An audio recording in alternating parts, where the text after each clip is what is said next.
دبن ناوی ام ایزیدینه به هفبندیا ناوندا مالا پنابرین کرد و ناوندا مالا ایزیدیا لباجار اولدنبورگ یا آلمانیا و تبلیبونا هجمارک برچاو آنویسکار و رافشنبیرین کرد ین همو ولاتن اوروپا کنفرانسک هاته لدارخستن. اف کنفرانس بویک و ام بخوده چونک جدی بکن. نه تنی جبونه هندی که ام شینه بگیرن، ام باسی کارساتی تنی بکن، لی ام بخوده چونک بکن. بخوده چونک همو آلیین سیاسی بخوده بچن. او کسین سوجدار بین سزادان، او کسین کو بون صدما وان نهامدیا بسزای خواب بگهن.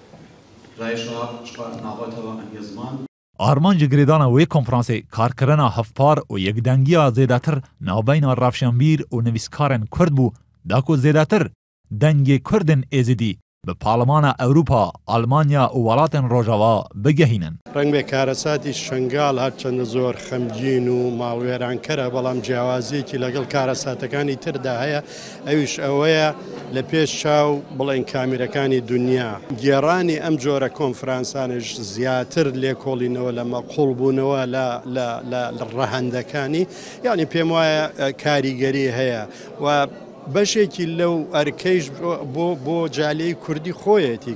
دوێ کۆنفرانسێدا هەژمارێک ji پارلەمانتارên partên cuda yên Parlemanê Almanya tevlî bûn û di daxuyaniyên xwe da dopat kirin hewlê xwe yê bidin da ku Parlemana Almanya kuştin, serjêkirin û bêserûşûnkirina Kurdên êzîdî wekû jînosayd bidene nasandin.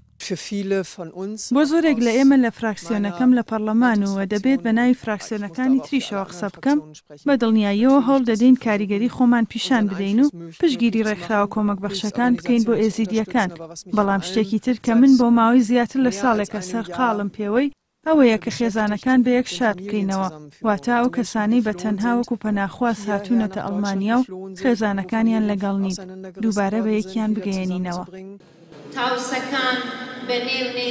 خواندنا چند هەلبەستên تایبەت لەسەر کۆمکوژیە کوردên êzîdî û her wisa gotina çend stranan ji bo şîngalê beşeke dinya wê konferansê bû.